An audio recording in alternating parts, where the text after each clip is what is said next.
And we are live for another edition of FTMIG Live on the Midas Letter Network.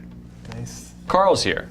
Greg's here. Welcome. Gentlemen, And how's it your going? bird shirt's here. And the bird shirt's here. You know, Jonny Mac's coming on later, and he's going to appreciate this bird shirt. And your bird shirt. I wore this for you, Jonny Mac. We're coming on shortly past 2 o'clock. He'll be coming on to break down TGIF, GGI, Namaste. Those are the 3 winners of our poll that's been going this week that all of our members can do. So if you're listening to this now on our Facebook group, Follow the Money Investor group, you can vote for that for next week to see what he breaks down.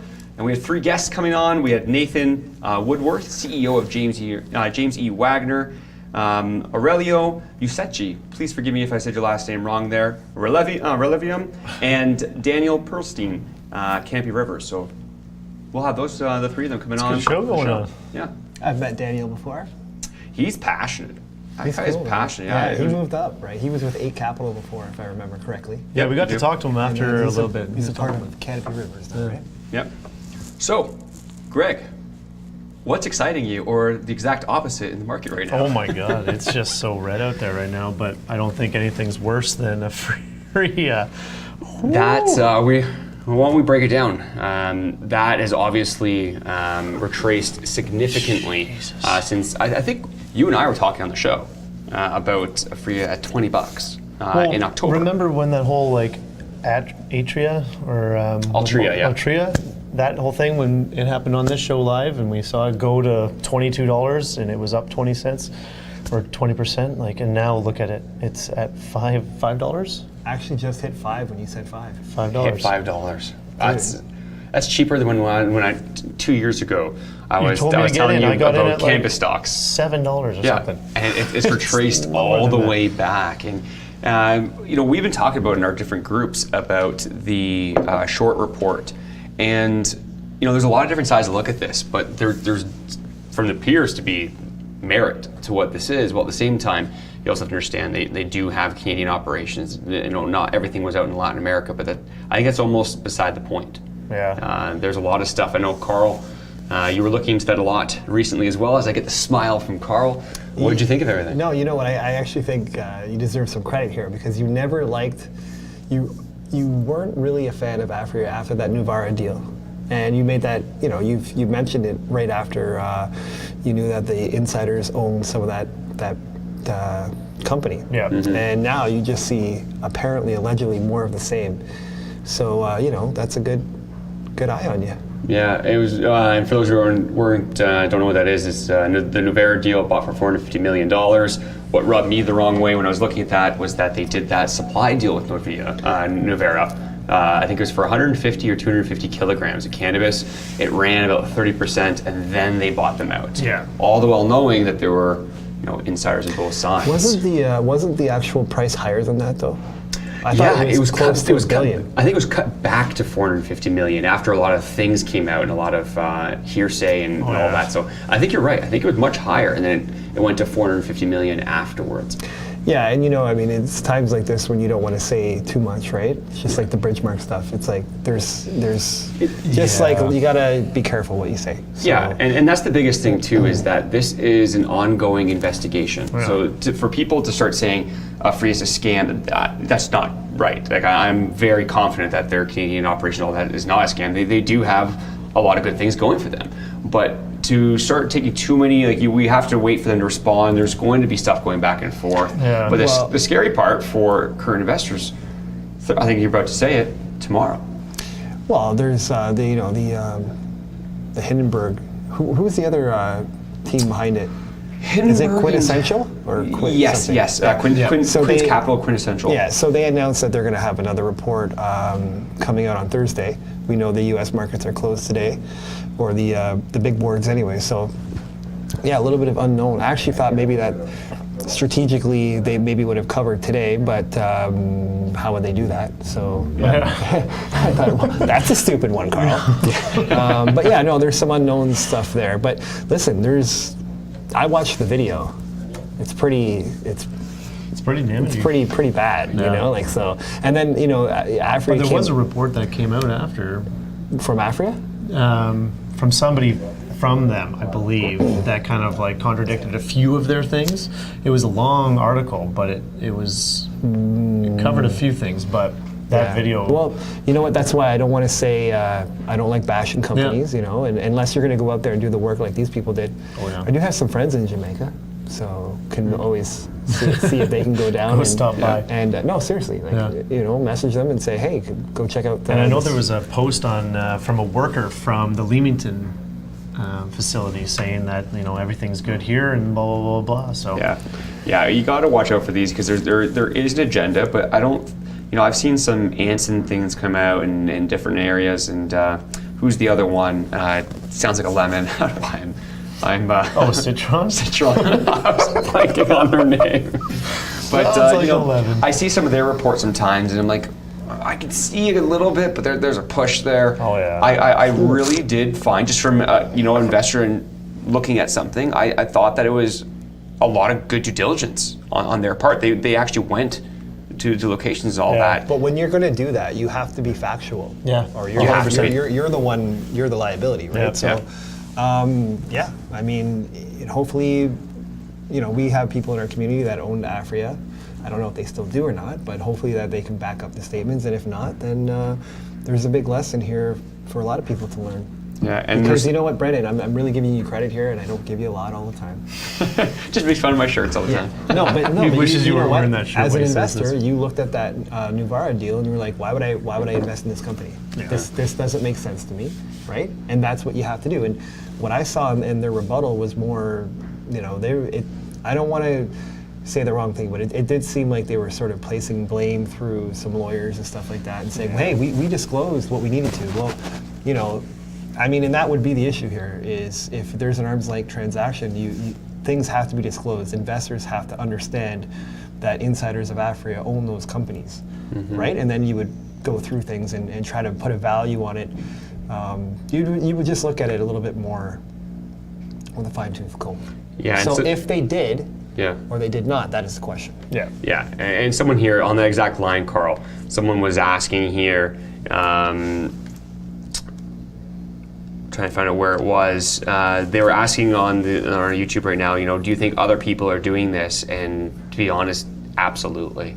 Absolutely. And that's a terrible thing to say, because I don't want to try to like ruin people's sentiment on the market, but you have to understand that this is such a new industry where there's a lot of people who came in and saw, you know, dollar signs start going on their eyes. And this isn't, I'm not talking about free here. I'm not going to go that far, you know, let that play out, and other people much smarter than I will figure out if things were done poorly or not. But I do believe there are companies, look at this stuff with Bridgemark that's happened recently, and we're looking at a lot of these different elements. I think this is going to affect other companies. I think as an investor, you know, all the more reason to get into groups, to get into chat rooms, to talk to people that aren't on Stockhouse. Forgive me, but like a lot of the times they have a huge agenda there, so just be careful. But talk with people, figure out what's going on, bounce ideas off of one another, because a lot of these you can catch if you see that they've done similar things before. So, you know, not to scare people off, I'm still investing in cannabis. I just do a lot of due diligence into the companies I choose. Yeah, but and that's probably something that we need to do, is keep showing people how to do due diligence and also learn. I'm definitely not the best at it. You know, I'm still trying to learn, right? Yeah. That's really the only thing you can do to catch these type of people that are using public vehicles to not even just set up their family, but their kids' families. Yeah. Well, because some of the money getting tossed around here is like it's incredible. Ridiculous. Yeah. But speaking of families, we had Nathan Woodworth on here before. What I didn't realize, and what you'll find out in this clip in just a second, is that his father and his father's father all used to grow cannabis. It's been handed down over the years. We had a really good talk about James E. Wagner and everything they're doing over there with aeroponics. So why don't we go over there now and see what Nathan had to say. And we're joined here today with Nathan Woodworth, CEO of James E. Wagner. How are you doing today? Excellent. Thanks very much for having me on. Absolutely, and I appreciate your time. So for all of our visitors or viewers who may not be familiar with you, who are you and what have you been doing over the last few years?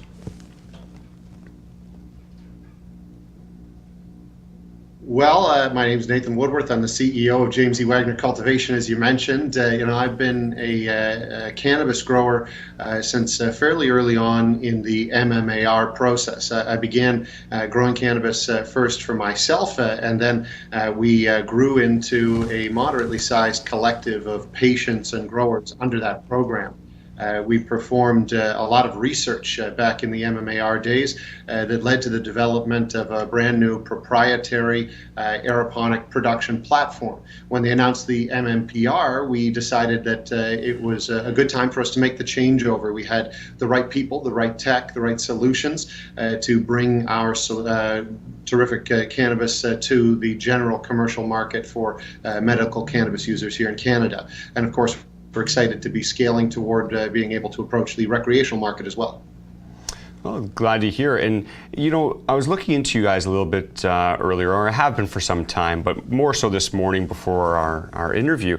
And it was very interesting to see your background where it's right in your bio. You had chronic migraines and you're trying to find different ways of solving that. And you ended up finding that medical cannabis was the key to that. And then built that over the years. I believe it's been since about 2013 or 14, so it's not like you just started last year, correct?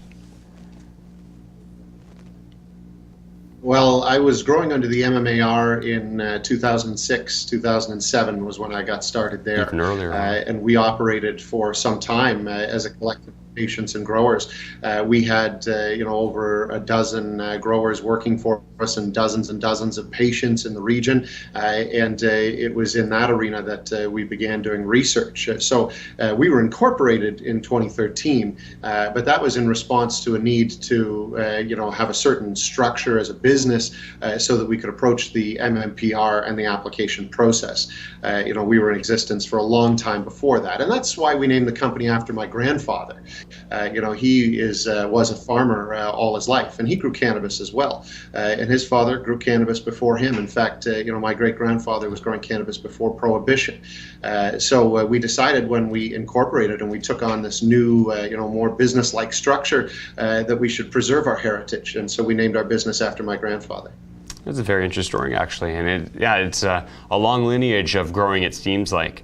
But you mentioned the word structure and the structure of your business. Now, you are an LP, but you're also a technology company as well. Can you explain how you go into technology and how that's an aspect of your company as well?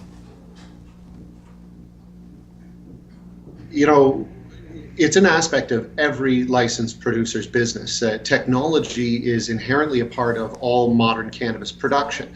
We can't produce high-quality, consistent medicine using the same traditional methods that my grandfather used. Instead, we turn to high-tech solutions. We need to understand the total process from a very scientific footing. We need to be able to control everything about the cannabis plant's life cycle in order to produce a top-quality finished product. And that's what really led us to identify as a technology company. Even before the MMPR, we had developed a series of unique technological solutions to address exactly that problem.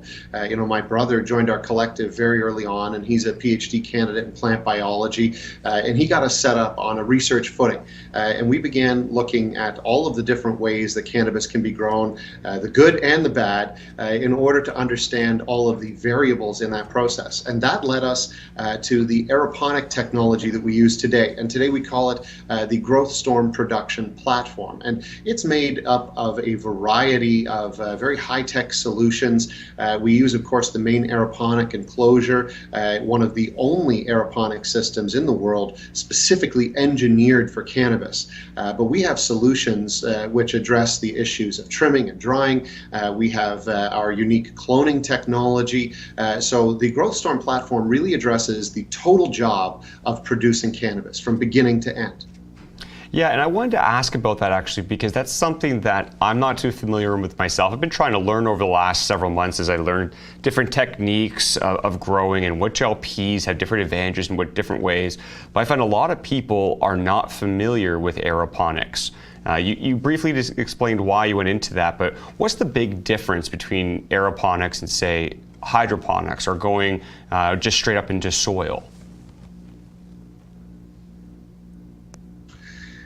So you really describe those techniques on a gradient.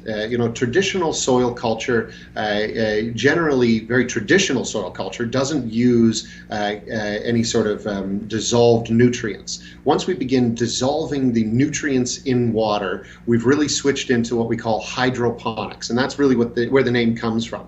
The nutrients are delivered in the water, which is delivered to the plant. And so all of those techniques, including the soilless soil type substrates that many producers use today, are technically hydroponics. We really, though, refer to a set of more advanced substrate techniques by the term hydroponics, and there we can use a variety of materials from rock wool, vermiculite, hydrogen pebbles, those sorts of things in order to encase the root mass. But hiding that root mass, putting it out of sight, offers a series of disadvantages, and it was those disadvantages that we set out to address. In aeroponics, the roots of the plant hang freely inside an enclosure, and they are misted with a very special proprietary nutrient solution. By removing any intermediate material between us and the plant, we drastically reduce the number of variables involved in the process. We're now able to deal directly with the organism itself. As a result, we could measure the total dissolved solids in one of our reservoir and the water level in that reservoir and repeat that process 15 minutes later and tell you to the microgram how much nutrition that plant has consumed. For the first time ever, that is an active measure of metabolic activity in a plant. We are watching the plant eat. This allows us an order of magnitude better data resolution. We now have access to more data on a more regular basis than has ever been achieved before. This in turn allows us to optimize our system to a much greater degree than has ever been achieved.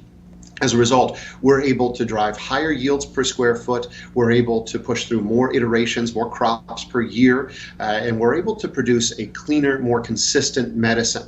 And all of that, of course, fails to mention the idea that by not bringing in any substrate material into our grow rooms, we're able to produce a product which is as clean as is possible as it leaves that room. Of course, Canada, we are required to do a biological analysis of the finished product before we offer it for sale. There's an acceptable range of biological contamination. Above a certain range, growers are required to irradiate their product. And of course, this is a process which is widely used throughout the industry. After irradiation, those materials test as zero biological contaminants. Most of our crops come out of our grow rooms with zero biological contaminants without any additional bioremediation. And this is because of the intense degree of control that we put into our process. And that's interesting because a lot of people are concerned about that when they hear that their cannabis has been aerated, if I'm saying that correctly, and they don't like that. So you're skipping that, and I think this process of what you're doing, your aeroponics, it all ties into something you just recently filed a patent for, the Grow Storm dual droplet system. What is that, and why is that important to this, to everything that you're doing? I'm really, happy to get a chance to finally talk about the dual droplet system because we've been working on it now for a few months. I first conceived of this advance in considering a problem that has existed in aeroponics from the beginning. And I should be clear, aeroponics has always been an incomplete, unfinished technology. We believe for the first time ever we've addressed some of those final level problems. We've advanced to the next generation of aeroponic technology, and we now have a system which is considerably more comprehensive than any of the existing aeroponic technology that's out there. The basic problem is, and I'm going to try not to get too technical here because I do love the science of the plant, but in the end, the roots of the plant grow most naturally when exposed to a very small droplet size. The original research into aeroponics found that the roots mimicked their growth pattern in a substrate material most accurately when we use a droplet size of less than 50 microns. The problem is that an aggressive growing plant like cannabis simply can't get all of the nutrients it needs at that droplet size. So we began by experimenting with a wide variety of droplet sizes, and we found that our best growth rates, our best product, our most controlled processes actually occurred at 180 microns, which is considerably higher than would normally be considered correct by the academic aeroponic community. However, it did offer the best results. But there were issues. We still didn't see that exact mimicry of the normal natural root growth pattern. So we always knew that there was more to be done, that there was additional work to be done. The dual droplet system now offers two different nutrient solutions which are delivered in two different droplet sizes. We use a very small droplet size, below 20 microns, to deliver a very narrow selection of nutrients, and then we use a larger droplet size at approximately 180 microns to deliver a wider range of nutrients. This has unlocked a new level of growth within the plants. Overall plant metrics across the board are seeing massive jumps. We're not going to be rolling out a formal report on this until the new year. We want to get a little bit more data, a couple more runs under our belt, just to make sure that these numbers that we're seeing are real. But if real, we've taken one of the most advanced systems in the world and we've advanced it again in a very material and significant way. The original growth storm system is capable of producing in excess of 350 grams per square foot of canopy a year. We're seeing significantly more than that with the dual droplet system. And we hope to be able to push to some of the highest yields ever recorded using this technology. In our grow rooms, we talk a lot about an old agricultural philosophical principle called Liebig's Law of Limits. Liebig was, in the 1800s, a natural philosopher who stated that a plant will grow to the maximum extent of the minimally available element. So there's always something in the system that limits it. And in aeroponics, we attack limits. We're always trying to remove the next limit and move to the next level of growth. And with the results we're seeing from the Growth Storm dual droplet system, we believe we may be approaching the genetic limit, the limit of what the genome of the cannabis plant is truly capable of for the first time ever. Yeah, well, that's an answer. You went into that in depth, and I appreciate that. And actually, I was going to ask you what type of yields you are able to get from that, but it sounds like this is a question I'm going to ask again in the new year. We'll have you back on because you want to make sure those numbers are correct. Like you were saying, you want to do a formal report in the new year. And I'd be happy to come back and discuss that report. I think there's going to be a lot of interesting information here. You know, one of the things we say about the growth storm system, and in particular the growth storm dual droplet system, is that this is a process engineered for cannabis. But interestingly, it's applicable to any long growth cycle crop. Aeroponics has traditionally been very difficult to adapt to crops that take more than 40 or 50 days to grow. And we've addressed some of those problems with the original growth storm system, and now we believe that we have conquered all of the remaining issues with the dual droplet system. So much so that I'm going to be beginning a non-cannabis related experiment with the dual droplet system, and my kids are going to help me with this actually. We're going to try and grow an apple tree. And in a few years' time, if this experiment is successful, we will have grown the first multi-year plant, the first apples in history that have never known soil, which is very exciting. And I think that it has applications not only within the cannabis area, but also in agriculture in general. You know, these technologies are important. They are something that we're going to be turning to in the decades to come as a way to produce a lot of the crops that we're using traditional methods to produce today. Yeah, that'd be very interesting actually, and I guess that's where the technology side of your company comes in, because it's helping you grow cannabis, but at the same time, I can imagine you can then use that technology and patent in other areas, and whether you white label it or whether you just go into other areas. That'd be really interesting. Now, we're getting close for time, but I did want to ask two questions that came from our investors. We always go to them at our Facebook group and just make sure that we get as many questions as we can from our investors to their CEOs and the companies they're interested in. And there's two questions. We'll start with the first. How's everything going at your new facility? I believe you had a news release recently as well on that, talking about the progress. Progress is fantastic. You know, it's the most advanced facility we can conceive of, and we believe it to be one of the most advanced designs for these types of facilities in the world. It's very exciting to see the last pieces of the puzzle coming together, and we are hoping to be moving into that space very soon. And we'll begin with 8 of our flowering rooms, increasing our total production ability by 130% at one fell swoop. And then we have a very smooth path to scale. We've designed this facility so that we can can add 8 additional of our grow rooms every month, and we're going to continue to hit that deadline as we move forward. Everything is on track and looking beautiful, and we hope to have some images to share of the completed facility very soon. Good, glad to hear. And then the last question before we let you go, I'm sure you hear this all the time and everyone's asking all their cannabis companies this. Do you have any plans for going onto an American exchange, on the Frankfurt, uplisting? Where do you stand on the stock market side of things? Yeah, we're definitely looking at other exchanges. We're going to be moving into new areas. There's a lot of plans in that regard, and obviously the U.S. is an important marketplace right now. I think a lot of investors are looking at cannabis because of the potential imminent situation down that way. So that's our first stop, and then we are going to look into other areas. When you look at the patents that we filed, it's important to note that we filed them for Canada, and at the same time we filed them in the U.S. and in Europe. And I think that those are the markets that we have our eye on, and those are the areas where we're going to be looking to expand very shortly.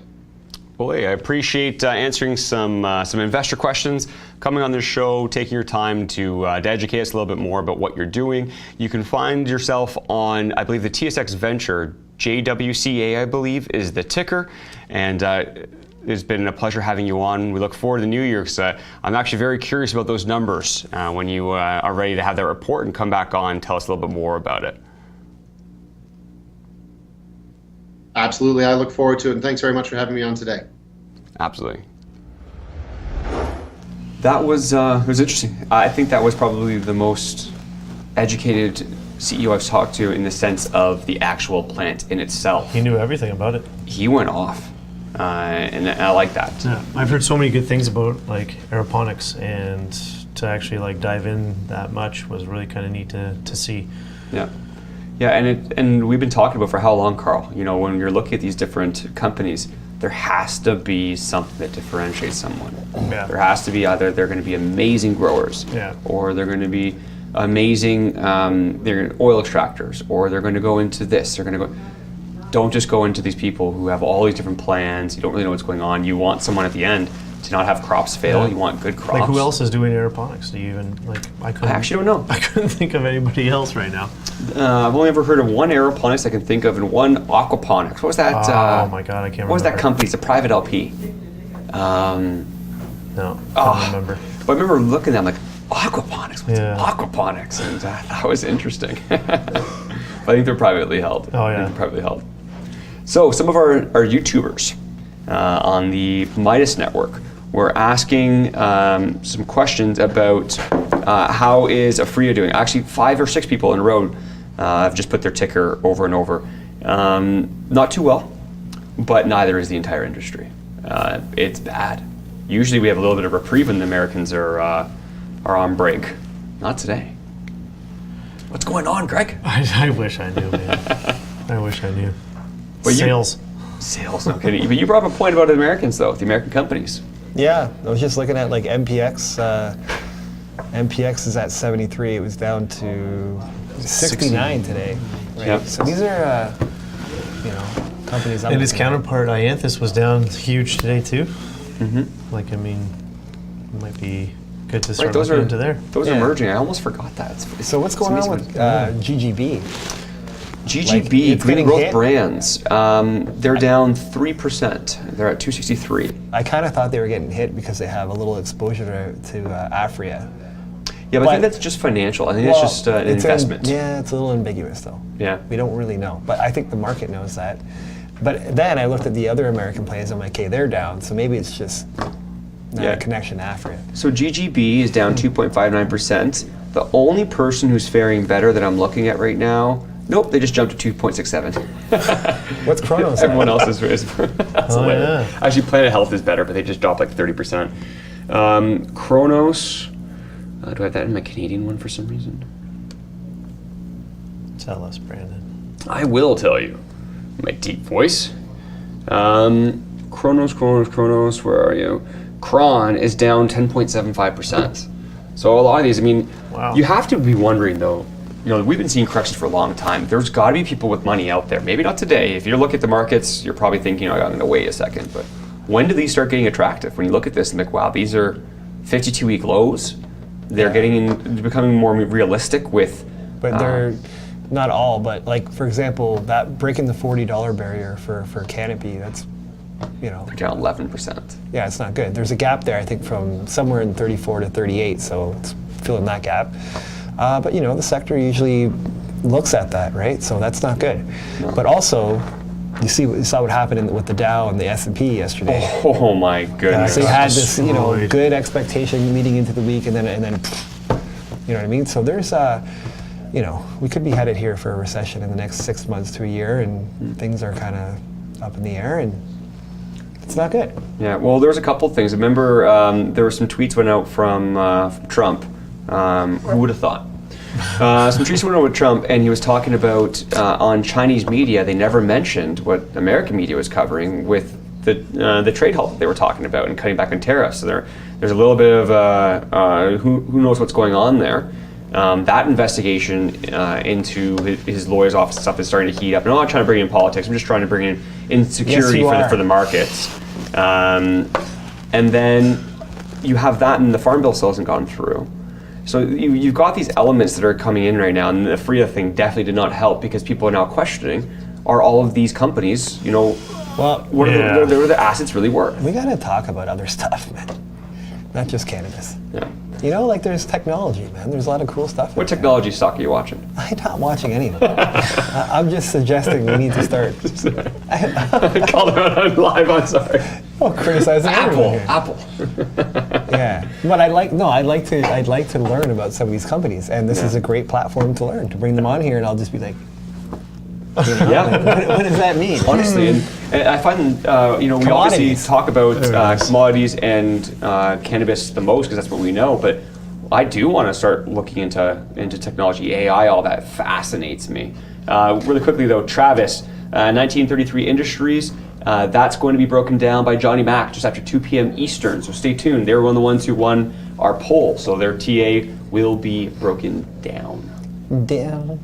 Hey, into the ground. Stop that. Oh no. Oh, we're getting old there.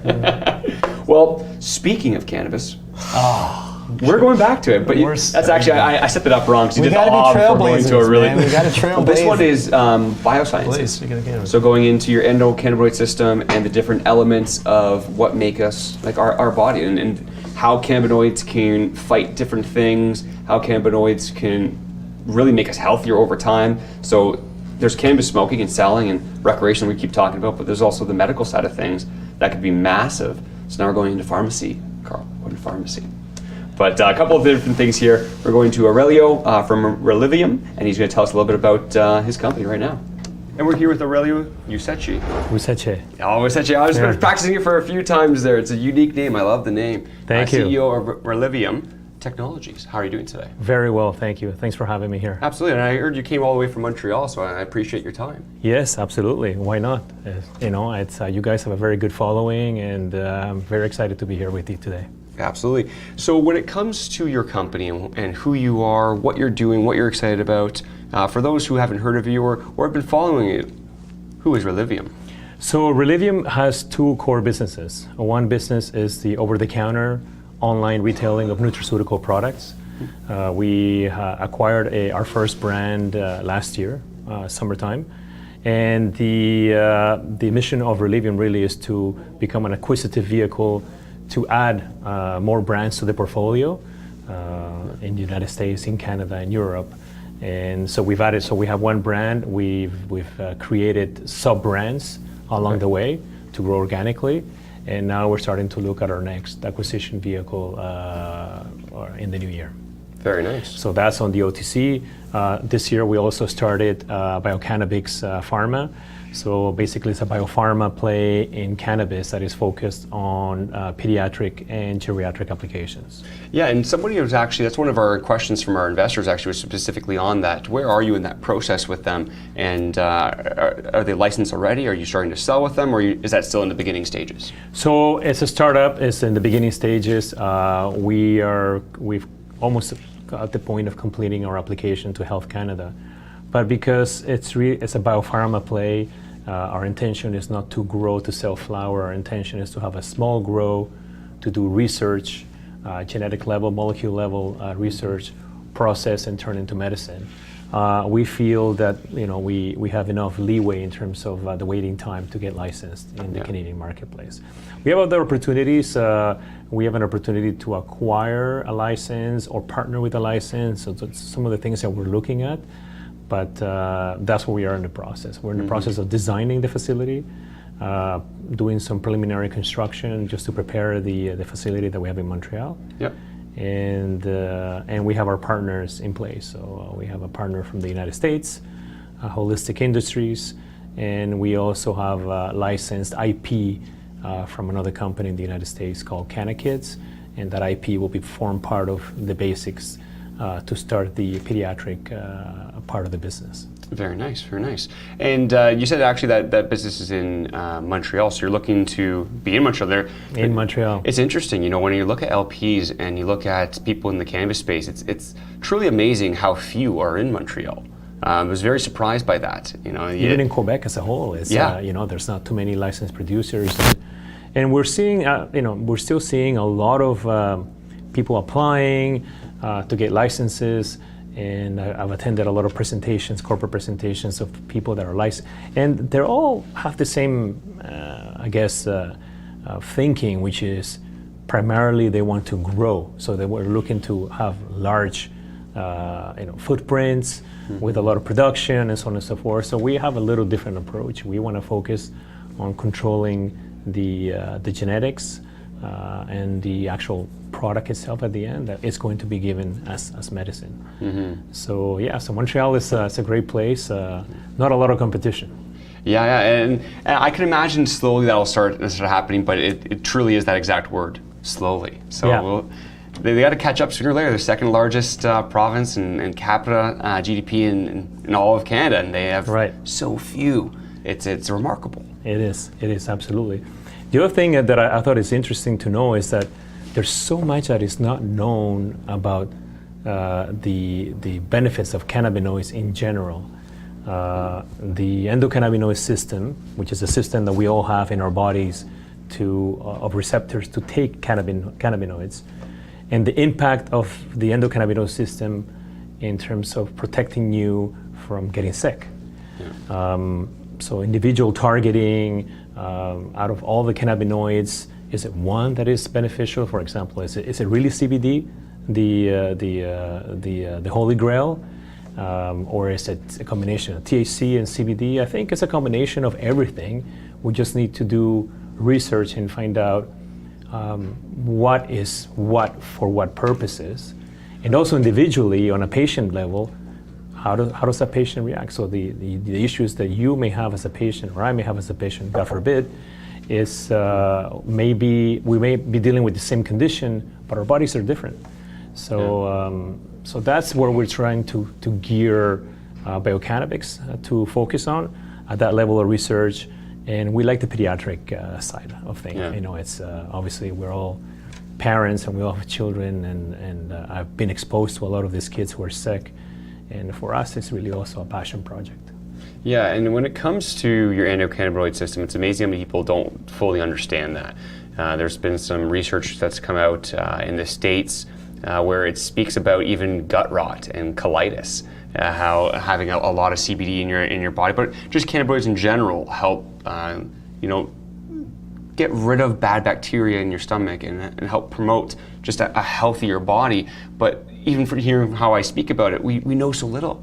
We just know about a little thing. Oh, it might be for this. It might be for pain inflammation. It might help you with headaches. And I say the word might. We've seen it does help a lot of different people. I think there's a lot more work to go. And it's like you said, each person will react to it differently. So we do need to put that time into finding out what cannabinoids are working for what people. Is it different from a male to a female?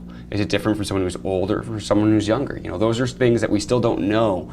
And it is very unique seeing people like yourself and other groups going into this, diving in and figuring out, okay, let's find the answers. And for Canada as a whole, I know Israel does a lot of research as well, but Canada has a really unique opportunity right now where we're allowed to research and all of these different things, where in the States they're really handcuffed at times. Right. Is that your reason for searching out Quebec, or more so just searching out Canada opposed to the United States with this type of arm?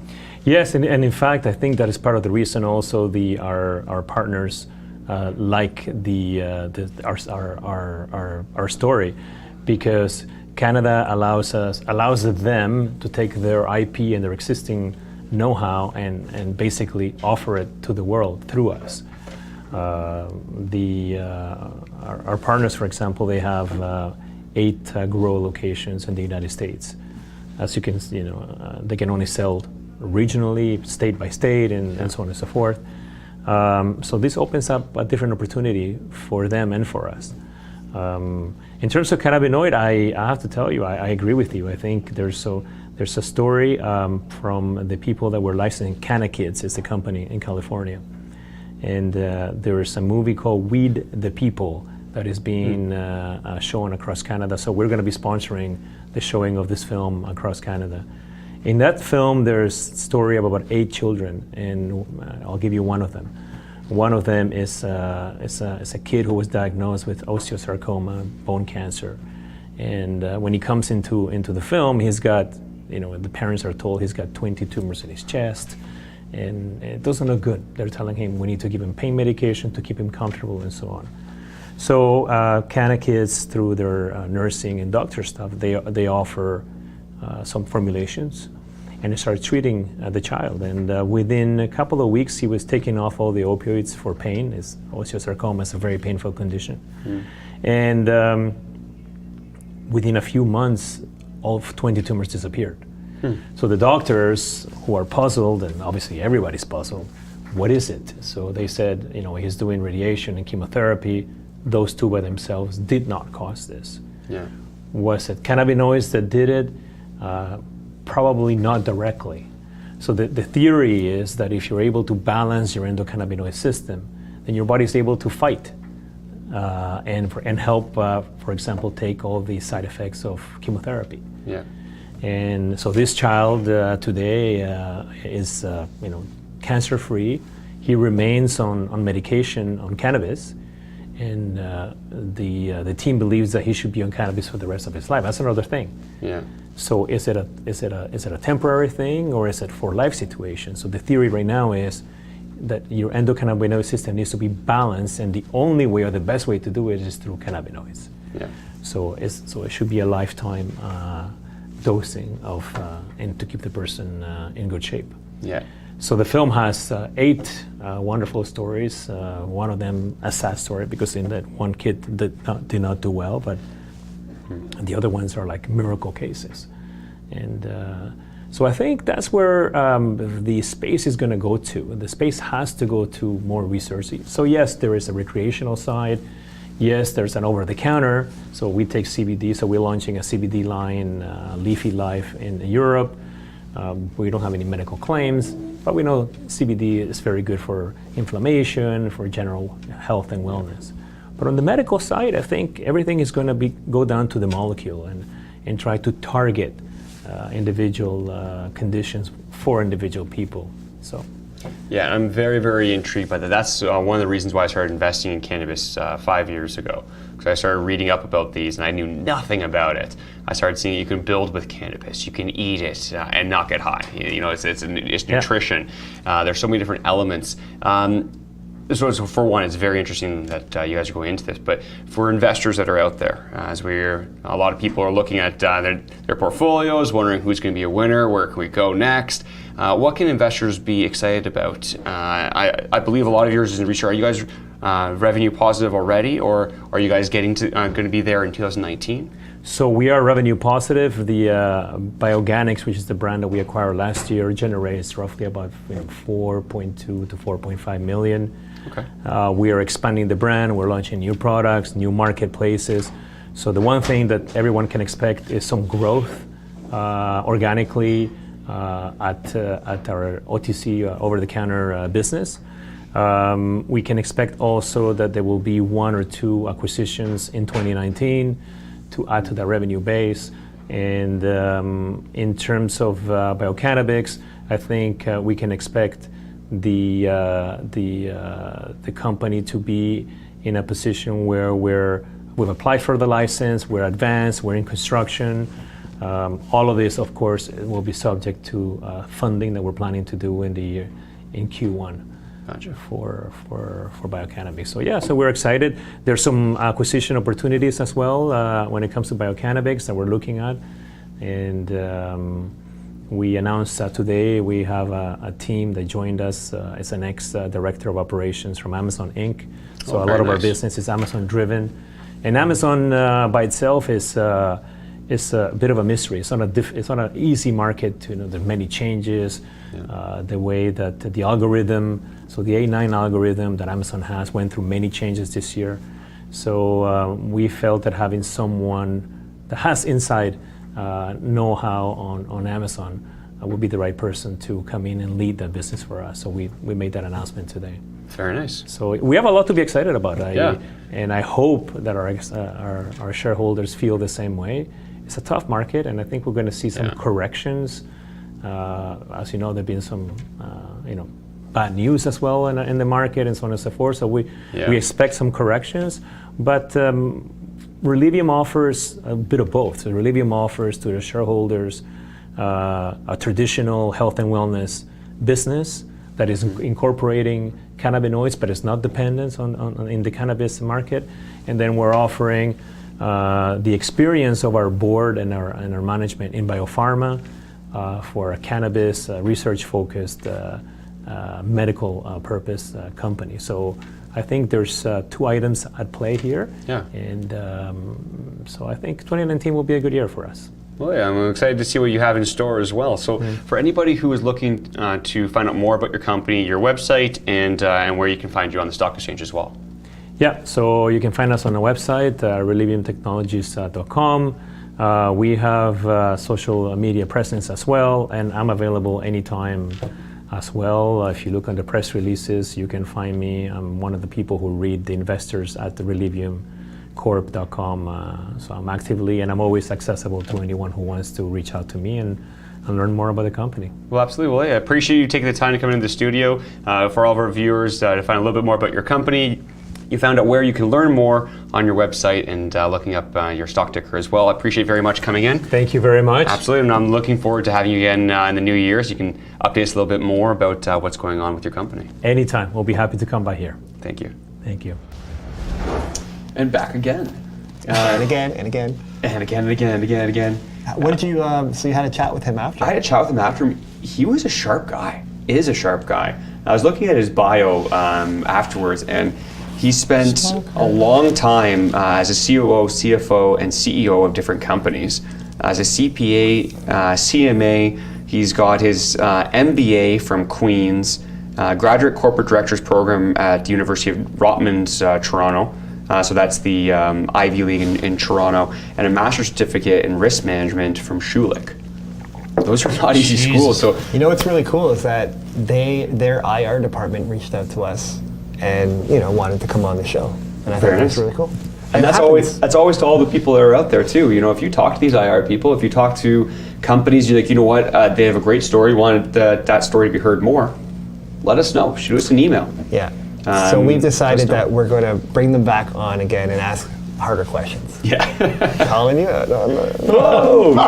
Wait, softballs? Jab back at softballs, please. Softballs. Softballs. No, but I like that approach. Bring them on, talk to them, and then bring them back and ask them a couple. But I'd love to too. It's funny. A lot of these companies. The next interview we're going to afterwards is with Daniel from Canopy Rivers, and we had a really good talk. We just stayed for like 15 minutes afterwards to talk, and it was interesting because you made a really good point. So many people are so worried about right now, and legalization just happened. You really do need 1, 2, even 3 quarters to start putting trends together. What are people buying? What's it looking like? A lot of these companies are at the precipice of actually being the company that they were building towards.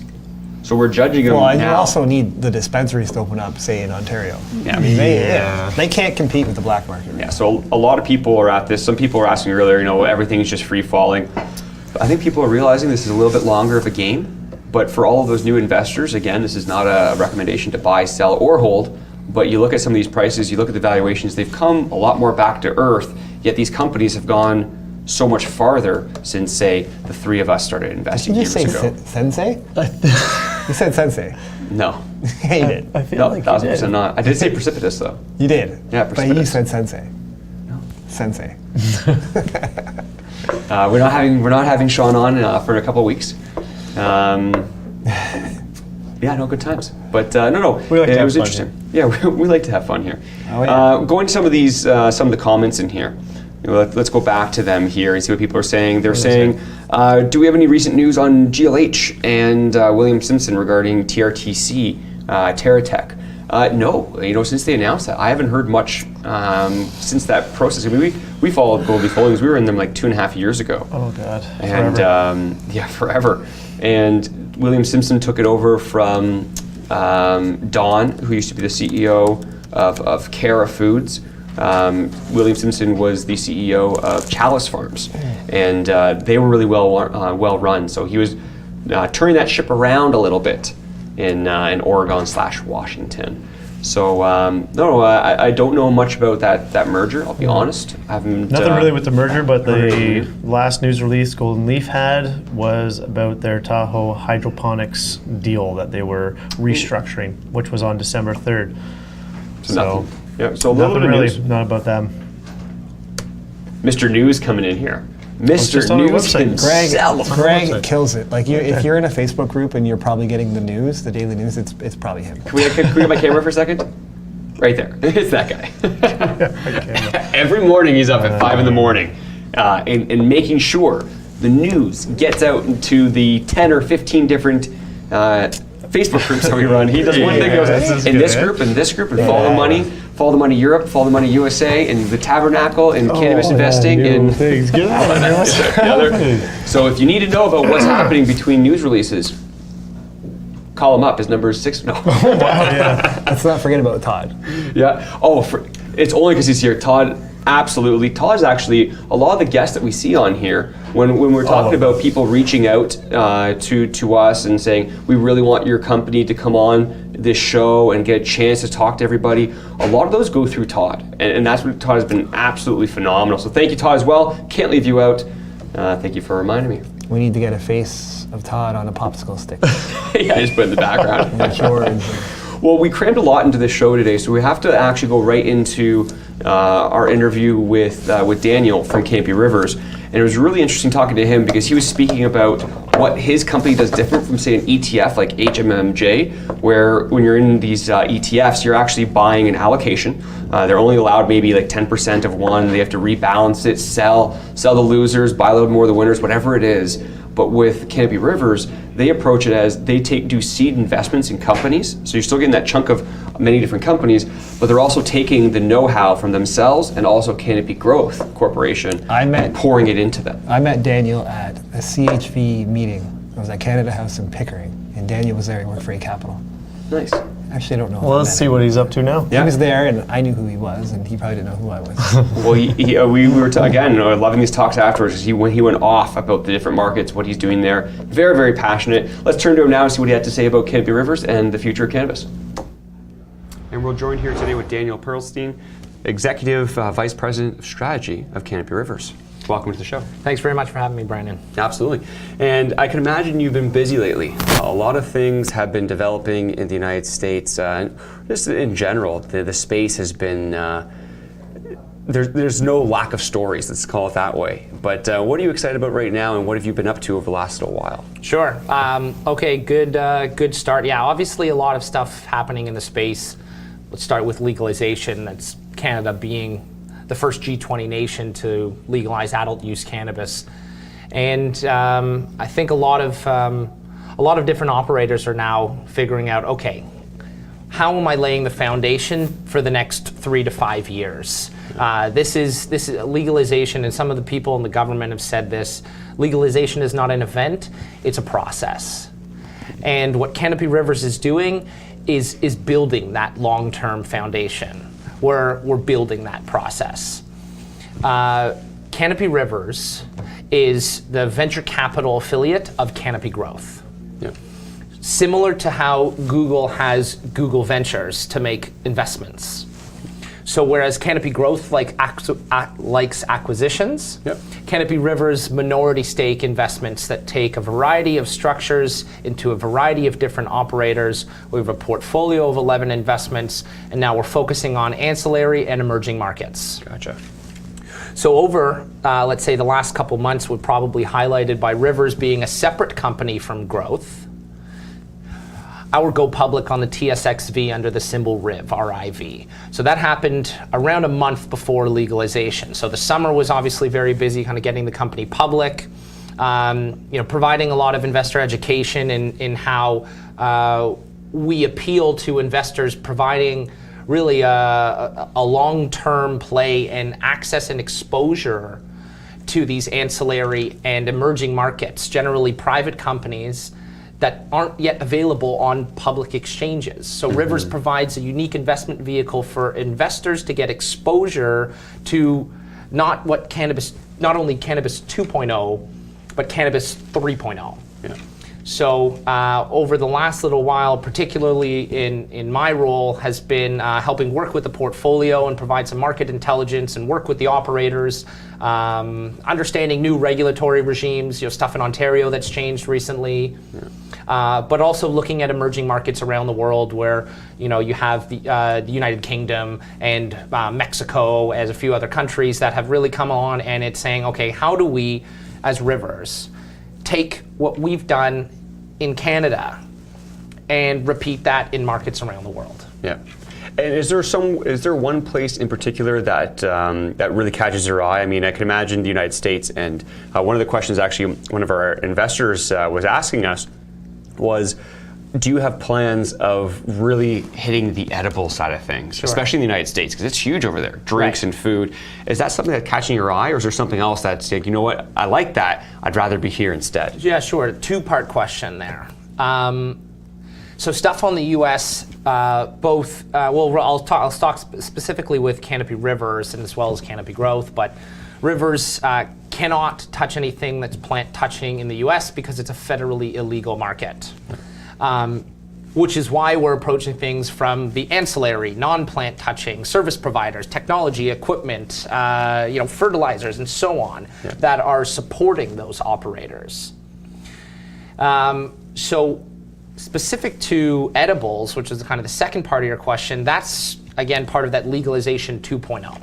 Yeah. Regulations of which in Canada, we're expected to receive public disclosure, at least a sneak peek, probably within the next few weeks. Oh, very nice, actually. That'll be a sneak peek for regulations that might try and come in, call it around a year after legalization started, and then the commercial operations of which might take a little bit of time to put in as well. But edibles, that's, edibles are, the work around edibles is gonna have to start right now, and that's stuff that we're kind of looking into. But it's a separate matter from the United States. Rivers can provide almost indirect exposure to the U.S. because we can't be directly there. Correct, yeah. One way that we've done this actually in a few different ways. So the first one would be our investment in TerraSend. So they're a publicly listed licensed producer, and we had exposure there in the form of equity and warrants.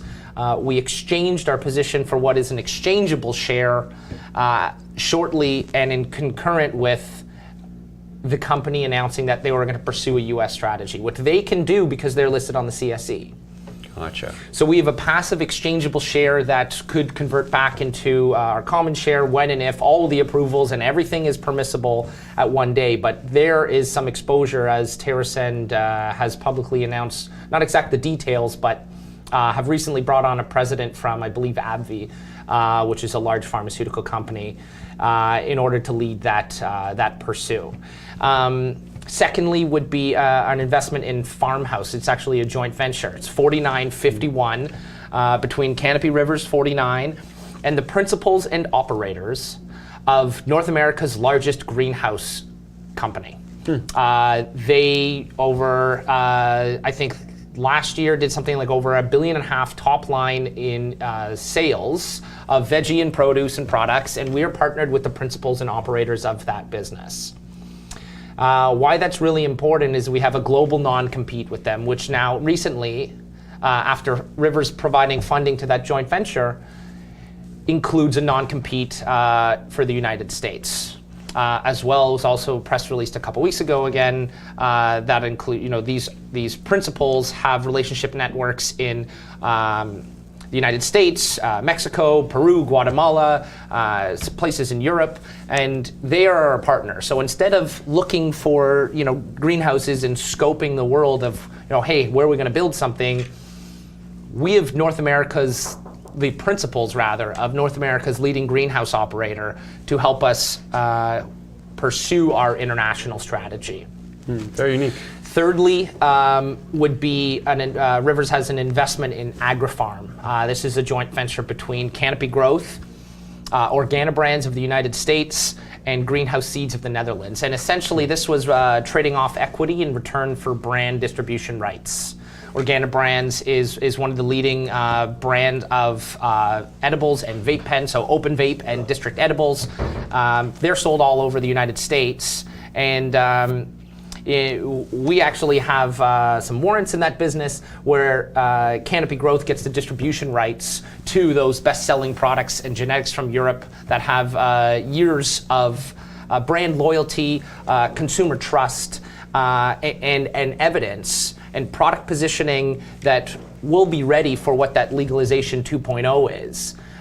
Because through AgriFarm and the Organobrands relationship, we'll be able to bring products that people already know. It's very interesting, yeah. So you're getting exposure to the United States, but at an arm's length. You're not actually investing in them, but you have the ability to through these different engines that you've been creating, or vehicles, I should say. Yeah, so we're running what we say is kind of a broad, we call it a unique investment vehicle that is pursuing strategic capital and operational support throughout the global cannabis value chain.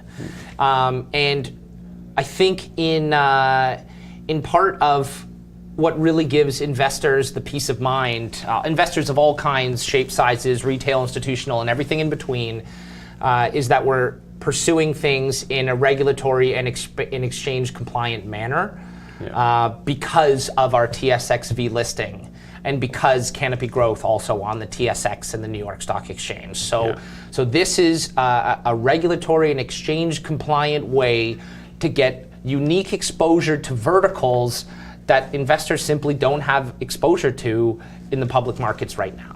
Yeah, absolutely. And for anybody who's watching, I mean, I can imagine most people already know this. If you're on the TSX Venture, the TSX, especially if you're on the New York Stock Exchange or NASDAQ, you cannot specifically have touching the plant of any kind in the United States. And this is a really unique way of not getting around that, but working within the lines of still being able to get a foot in there, but not obviously crossing the line. Right. And you know what I think what's really interesting, the U.S. seems to be, in some cases, a crystal ball for how Canada might roll out. So Washington, Oregon, California, Nevada, Colorado, and a few others, I think Maine, Massachusetts, and other states like that. Many more that are actually medical. I think it's over half of the U.S. states right now have medical regulations and laws at a state level. Mm-hmm. But because they've been operating legally, adult use or medical and combined, let's say, a number of those, I think there's 9 states now plus DC for, let's say, anywhere from 1 to 5 years or so. It really provides a crystal ball for what kinds of products consumers might want here in Canada, for what kinds of products people are going to be going to, for what kinds of brands people are loyal to. And I think a lot of people sometimes forget about Canada and the rest of the world. Yeah. And on the back of our strategic investment from Canopy Growth and them being a strategic partner of ours, and us working close with them, ultimately we're looking to provide return on capital for investors in federally legal compliant jurisdictions. And the U.S. is obviously a very big market, but Europe and South America and Asia and Australia and New Zealand, those markets are bringing in medical cannabis regulations or are in process of doing so. So there's an ability to bring brands that people already trust in established markets, have them tested in Canada in a federally compliant manner, and then brought around the world. And that's part of what we're doing, is Rivers is targeting entrepreneurs that are best in class in each vertical of the value chain, that bring track records of success from other industries that are applying that to cannabis. So we want to go after and invest and partner with companies that are the best at what they do, but doing that one thing really, really well. So that we can have a cultivator provide product to an extractor, that provides product to a formulator, that sends product to the vape pen, the edibles factory, the beverage bottling factory, that's sold through a retail chain, that's covered by a media outlet, that brings the consumer back to the brand, that's tracked seed to sale.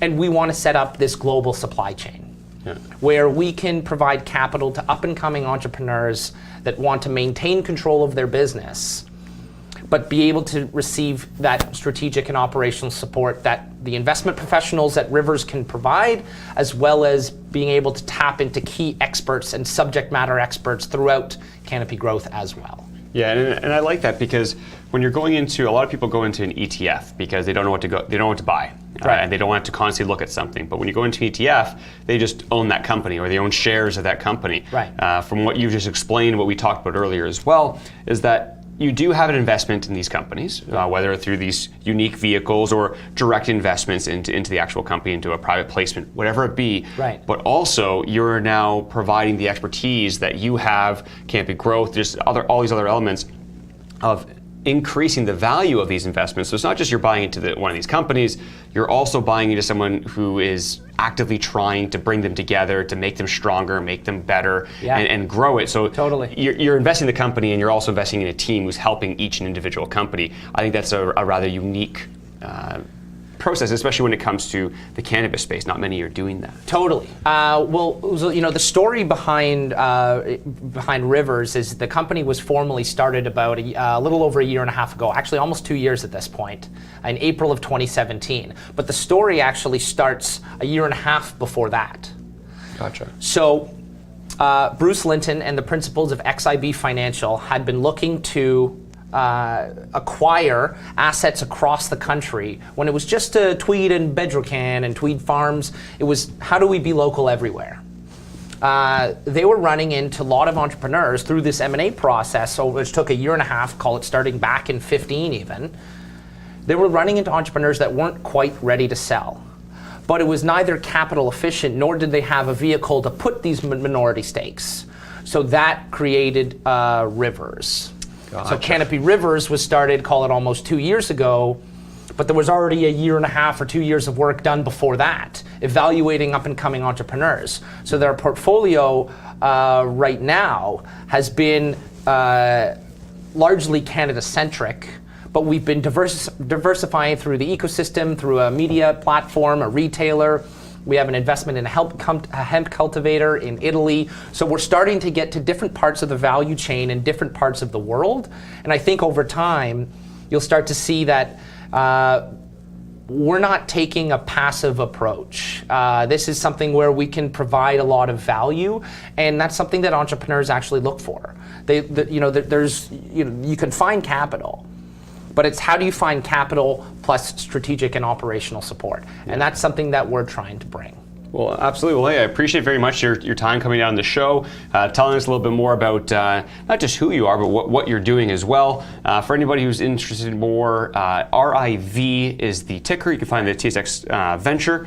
And do you have a website that they can go to for more information, investor deck or something? Yes, it's canopyrivers.com, and we have an investor section there too. You can find our presentation online as well. Perfect. Well, hey, thank you very much for coming down. Thank you very much. Always a pleasure having you on the show. I know you were on here with James earlier. Love hearing the updates. We look forward to having you back on the show soon. Yeah, absolutely. Thank you very much.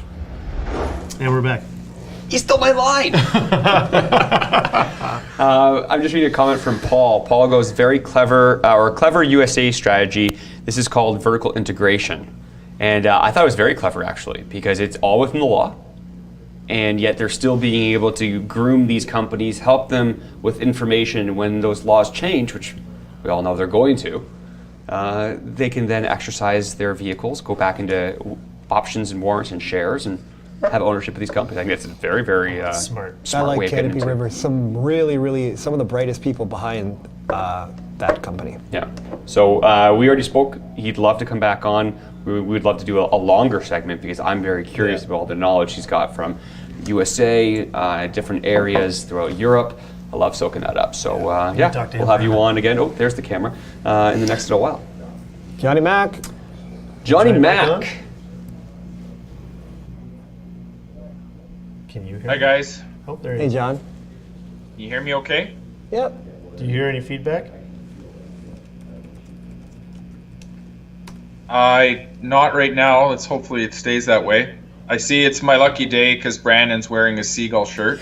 I knew you'd like this. You've upset Carl. Carl doesn't realize how nice the seagull. Look at them in the camera. I- Oh, it was better before. Can you see that? Is that a little? Yeah. But to the TA. Awkward. What do we got up first, Johnny? Got a little I GGI? think TGIF was I have Garibaldi trading up right now. Quite the move today, but yeah, let's start off with TGIF because I think that was the first pick. I do have a bit of feedback right now. I can hear myself. Okay. It's actually pretty. It's actually All right. pretty bad feedback too. Yeah, that's better. Okay, so just I think we did an analysis on this one 2 shows ago. So just as a reminder to everyone, basically long-term picture. This is a stock that's generally been in a downtrend for most of the year. And now we're moving sideways again. Long-term view, sort of a sideways movement, tightening range. Hey, guys. Kind of what I would call a bearish bias to the trading. So sideways movement with a bit of a bearish bias. So we hit the low of the correction here, rebounded. Obviously a lower high from where things got, and then we're into a tightening range here now, and you can see that today. This is a weekly chart, of course, so this candle here encapsulates the last 3 days of trading, but we're back to testing that low that we set the week of October 29th, and if you recall, that was the week that the S&P 500 had its really. I mean, it's been rough since the beginning of October, but things got really rough that week of October 29th. So we're right back down, testing that low again. And just looking back, we are, that puts us back in this support area. So we got a nice bounce here in August from this area, bounced up. We got another bounce off that in October, bounced up, and we find ourselves back here again.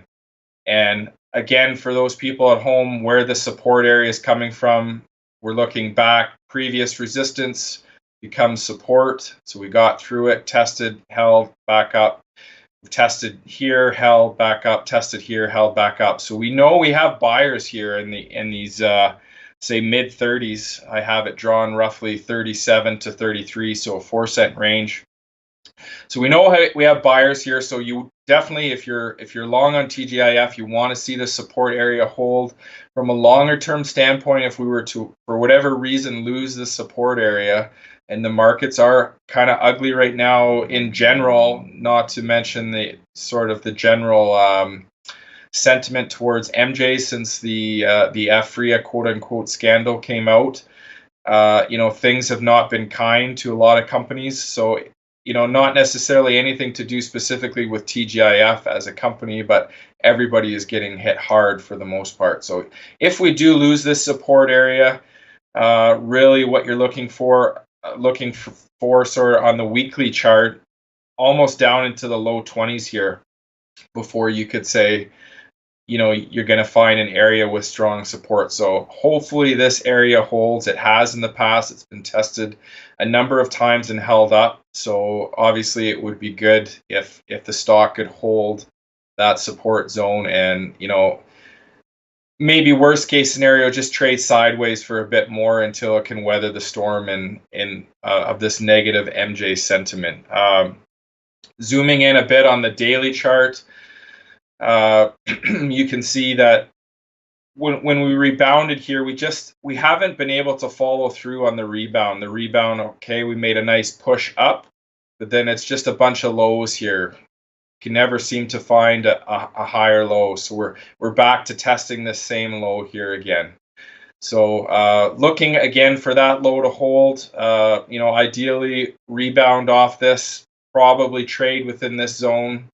I would expect for a while maybe tighten up and either trade sideways or eventually break this resistance here around 43 cents. We've had a few tests, 43, 44. Sorry, 45 cents. 45 cents, a few tests here that have been rejected. That would be what I would be looking for. If we fail to hold this again, if you remember back to the weekly chart, we are still in the support area.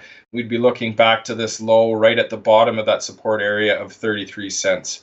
So this is the support area. This is where we're looking for things to bounce and hopefully hold. I think right now, given the way the market sentiment is, unless there's a big shift in the S&P 500, which I don't think is likely, or there's a big shift in the sentiment towards U.S. MJ plays, I think it would be very hard for this stock to push off here and start trending upwards. I think the best you can do right now, given current conditions, is just probably to trend sideways for a while, hopefully in a narrowing range, and then look for a breakout, ideally to the upside. I think I did. I just wanted to also point out, when we in the spring and summer, when it was correcting, we were getting some support in this, the high 40s, basically 45 to 50. You can see that when we broke that area, the stock came back up. That area gave us trouble as resistance, was able to get above, and once it was above, it was acting as support again. And you can see now we're back to it acting as resistance. We've had several tests in this area. So if I'm going to narrow it down even further, I just think, if we know we have buyers here, we know we have sellers here. For whatever reason, this 45 area, 45 to 50 seems to be a key level. And then this, 37 to 33 seems to be a key level. So yeah, I wouldn't be surprised if the stock just kind of bounces in between here. If you're long the stock, if you like the fundamentals and you're willing to sort of ignore what's going on in the overall markets, this isn't advice to do that. But if that's sort of your mentality and you're looking to potentially add, then, in my view, the best bang for your buck is adding when the stock kind of hits this support area, rather than trying to add if the stock, for whatever reason, were to make a rebound, because that the sellers start to show up there. There is a bunch of convertible debt out on the company. It was issued with a conversion price at 45 cents. I think I mentioned it last time, but one thing I failed to see or notice, I thought it was actually done under a prospectus exemption, but I since checked and saw that it was a prospectus qualified offering of convertible debentures. So that means that those debentures are free trading. So anybody can exercise their debentures, recover their capital. If they can exercise this at 45 cents, they can recover their capital and then sit risk-free on the warrant. So I think intuitively, that might help to explain why this area could be important. Is you have, anytime you get at 45 or higher, whoever's holding that convertible debt is able to convert their debt into shares, sell those shares in the market, recover their initial capital, protect it. This is a risk-off environment right now, I would say. I think it's pretty safe to say. So, the tendency for investors is protect your capital. If you have warrants, you can always sit on them risk-free. The warrants are actually trading as well, because they were all prospectus qualified, so you could actually even trade the warrants and book profits. But ultimately, when you're putting money into these private placements, if you can, and they are offering warrants, especially the one-to-one warrants, if you can get your money back in current market conditions, if it was me, that's what I would be doing. I would be taking my money off the table, and I would sit, risk-free with my my warrants. So I would expect selling pressure here. If you look into the financials on TGIF, I believe there was almost around about 40 million shares worth if you take the dollar amount that was raised and then convert it at 45 cents. And I believe in the latest financials, about 6 million of those shares or shares equivalent has been exercised since that offering. So you're still looking at, say 32 to 35 million shares sort of out against you, quote unquote, against you in the market, where people could potentially be looking to sell at break even and just keep the warrants risk free. So again, I don't want this to come across as negative towards a placement or a financing. I mean, companies are in the market to raise money. This is why they list to begin with, to do these raises. But the reason to pay attention to these raises is you have to know the share structure and where people might be tempted to sell.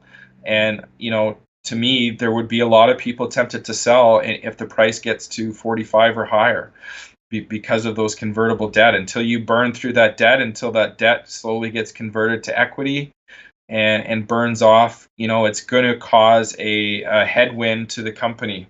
The other thing to remember too, you have a bunch of warrants, 17 million sitting at 30 cents.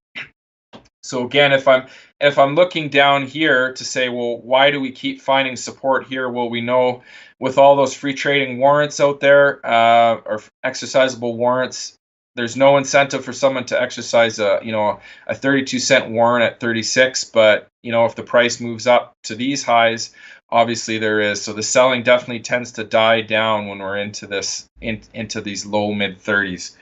The other thing I wanted to mention too, and I don't hold TGIF. I haven't dug into this, but I did note in their last financials there was a bunch of shares that have been escrowed that are coming basically free. 5 million were released at the end of November.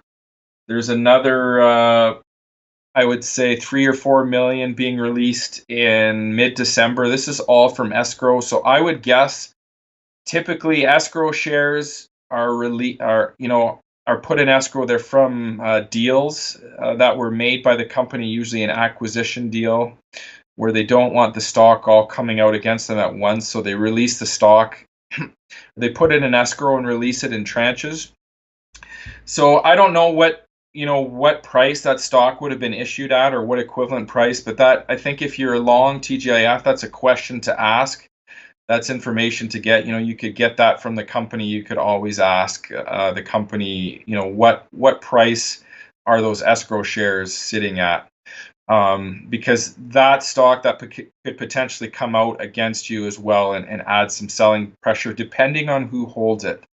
The tendency in some of these deals is, insiders kind of get in on, if you acquire an asset, a company acquires an asset, they bring on another company, and sometimes people from that company end up joining the board of directors. So in that case, those shares, even if the escrow comes off, they're going to be locked down. But if they're not locked down, if the shares in escrow aren't, then those are shares that could come against you as well.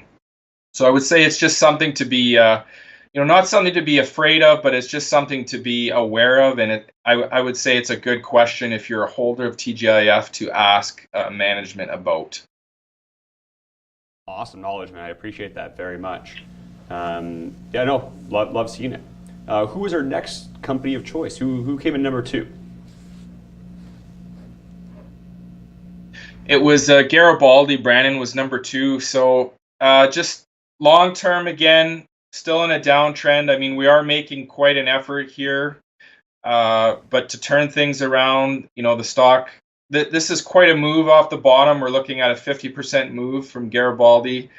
It caught me by surprise. I'm surprised it's gone this hard this far. Pleasantly surprised, don't get me wrong. But I would expect after a move of this magnitude, 50%, that the stock is going to have to consolidate, come back down. So what we're going to be looking for is we want to set a higher low. So the last, the low we got to here, basically around $1.98 was the absolute low.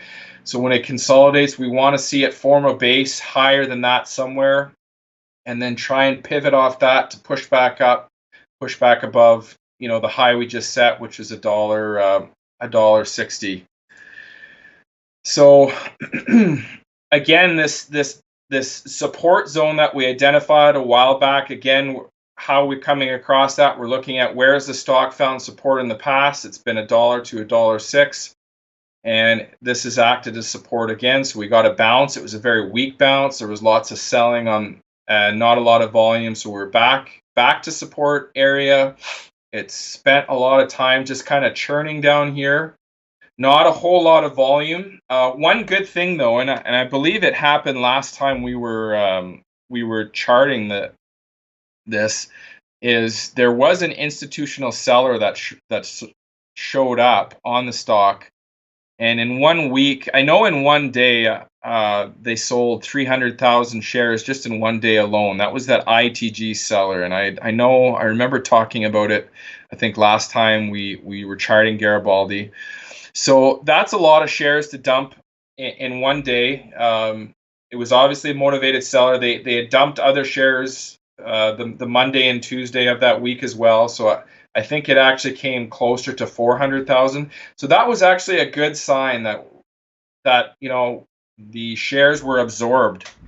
Basically, support held up. Given the volumes we've seen on Garibaldi, one seller shows up to the table and dumps, and especially in one day, almost 300,000 shares. That's a lot of selling pressure to absorb. So I saw that as a very good sign that the stock was able to hold up above that pressure and basically sustain itself. And now we're getting this push off. So let's kind of zoom in to the price action, so it's a little bit easier. So So quite the move. We were able to get above the high we set on our previous push off support. So we got this push, but there's a lot of, look at the, the selling pressure, not a lot of volume support, so it was weak. We were expecting resistance here, and we actually got above that yesterday, which was good. And the volume was decent as well, almost 600,000 shares. So again, relatively speaking, absolutely speaking, 600,000 shares is not a lot of volume on Garibaldi. It doesn't represent, if you compare it to how Garibaldi used to trade, it's not all that much. But relatively speaking, on a relative basis, it's definitely an improvement over some of the volume we've been seeing lately. It was almost as high as the day that we got that institutional seller dumping their shares. So the increase in volume as you start to push off a support level is what you want to see. So that's good. You can see that we got above the 20-day moving average. It's right here. I don't know if everyone can see this dashed line on the chart. It's the middle of the Bollinger Band. So we got above that as well. That would have been an expected resistance point because look at here. We tried to break above and we were stuffed. So it got above, and it actually came back the next day and tested it, and it held, and then we got that follow-through buying. So we got above the 20 days, so that was bullish. So that was nice that it held. We're getting more good volume today. I think we're about 550,000 today, so we're on pace to actually exceed our volume from yesterday. I know it doesn't show it on the candles. That's because the ATS volume is added at the end of the day, but if you factor in the ATS volume, we're actually really close to the volume from yesterday, and we will likely exceed it by the end of the day. So we are getting quite the upper wick here, and I'm not surprised by this. I kind of saw this move as a little bit premature. Not necessarily that the stock wasn't due for a bounce, but a bounce of this magnitude. Again, we're talking about a 50% move. We were just at $1, and now all of a sudden we basically hit $1.60 today. So we actually got above this high here, which was at $1.53, $1.51, which is good. So this is where I was expecting resistance, and we actually got through it, but you can see that we haven't been able to hold, that we've retraced a lot of that today. So there are sellers starting to show up, and I think I'm not surprised by that. Let's put it that way. One good thing is we are holding above the 50-day moving average so far, and that's good. When a stock is in a downtrend like this and it tries to make a rebound up and you have the falling 50-day average, you can absolutely expect that to come into play as a resistance. But so far we are holding above that as well. I wanted to make a note on RSI. When we talk about RSI levels and sort of bull and bear territory, ever since the stock has kind of rolled over and been downtrending, you can see that the stock has not been able to get above 60% on the RSI, and that's fairly typical. When the bears are in control of the stock, the RSI range tends to be roughly 60% or lower. So your high end on any bounces tends to be, roughly 60%, and then your low end is going to be somewhere in oversold territory. So notice that we've made several attempts to get above, 60% on the RSI where the stock has tried to rally, and every single time it's been stuffed at the 60% line. You can see we're right there. We're actually above that, and we were actually well above it earlier. But keep in mind, RSI is based on closing prices, so it all depends on where the stock can close. But if we can close above this RSI 60 level, and especially if we can somehow get into overbought territory, that is, I would quantify that as a change of character in the stock with respect to the power relationship between the buyers and the sellers. So right now, the sellers are definitely still in control, because even when the stock tries to rally, we can never really get sustained momentum, and RSI is really just a measure of momentum. But if we were to start breaking above this and start to get RSI readings above 60, that are going to hold, and especially if we were to get into overbought territory, to me that definitely is indicative of a change in the power of the bears to have their claws, so to speak, in the stock. So that's a very positive thing. And you can see as well, I've mentioned it in the past, we were showing bullish momentum divergence in the PPO. We were setting lower lows 3 times in a row. Yet 3 times in a row, we got higher lows on the PPO. So the PPO was kind of predicting that we were going to get eventually a move up. I am surprised that we got this strong of a move up. But, I'm not going to say I'm not happy. I'm still holding my shares, so it's good to see. So what we're looking for now, expect some consolidation. And, how this is going to play out will depend on how far back, how much does the stock give back when it consolidates. We definitely want to see it hold above this low, and the higher this low can be, the better. So, if we only consolidate maybe 20 cents, then that gives us a better chance of pivoting off that, pushing back through this resistance, getting back and setting even a higher high and getting this trend turned around. So, expect consolidation. It's natural after a big move like this, and how that plays out is it's gonna dictate whether we start changing the trend around, starting to uptrend, or we might end up into a position where, okay, we've set this new higher high, but we come way back, the stock gives way a bunch of the price action back, and then we end up kind of trading sideways in an equilibrium type pattern. We're in a tightening range. We are in a downtrend. It has been in a downtrend. So would it be the worst thing in the world for the stock to trade sideways? I really don't think so, provided that eventually, obviously, I'm biased here, but I would like to see that sideways consolidation break to the upside eventually. The only thing that's going to do that, in my opinion, given current market conditions, is some really good news from the company. Obviously, the news has been delayed. Everybody's been patiently, or probably more like impatiently, waiting on assays. You have to remember, it's not in the company's control. They're depending on a third party. So if you're long the stock, you're here for the fundamentals, and you're going to have to just be patient for those assays to come out and let the company tell their story. I have to wonder, there is an investor meeting tomorrow. I have to wonder if there's some anticipation that the company might put out some news with, something at the investor meeting. Whether that comes true or not, we'll have to see. The AGM itself is in 2 weeks on December 19th, but I believe the investor meeting is tomorrow. Correct me if I'm wrong, guys. Yeah, no, I believe it is. Now, one other thing I wanted to mention. Sorry, go ahead, Brandon. No, I was just saying, you can mention that thing, forgive us, as we are restructuring the time of this show, so forgive us that we won't be able to cover Namaste for tonight, but we'll look at a time to get them in really soon for all those that voted on them. Our apologies there. We had some great guests come on and had a lot of information already said in the show. Are we out of time, Brandon, or how many more minutes do we have? Just a few minutes, and forgive us on that one. Like I said, we were changing a few things around over the next couple of weeks.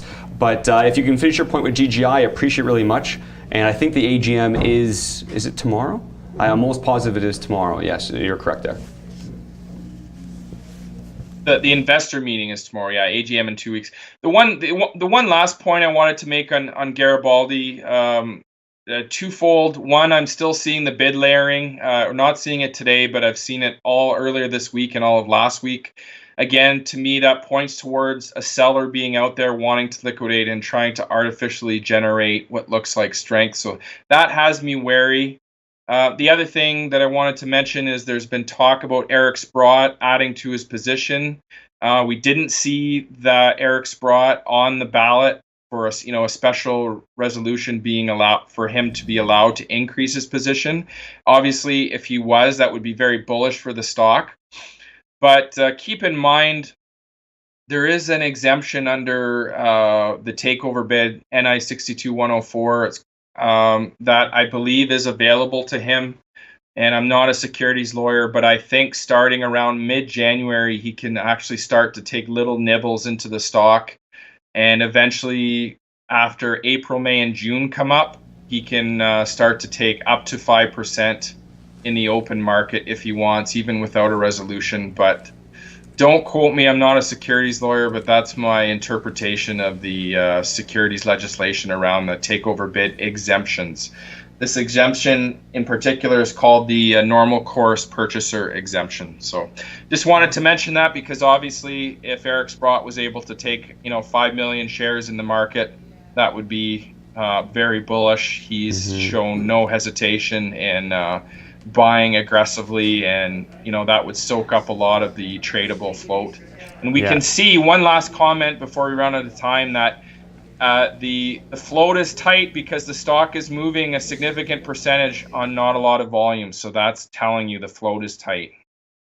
No, and I appreciate it, Johnny. Every time you come on, we're always learning something more. Always appreciate your time. Sorry for everyone that we couldn't get to Namaste today.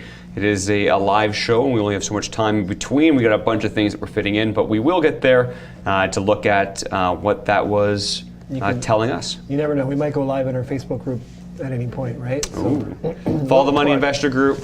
It's our private group. Carl goes on lives just very randomly with some TA, with news, with whatever it be. Join the group. You might see Jonny Mac on there later on this week talking about Namaste. So, no, I appreciate very much, Johnny, coming on the show. We're always very appreciative of your time. Yeah, thanks, buddy. thanks, John. And to all of our viewers, I hope you enjoy. In 21 minutes, we're going to have Ed on here. I just saw him walk by, actually, talking about everything that's going on. I'm sure he's got something to talk about with Free and everything else that's going. We'll see you in 20 minutes on the same network.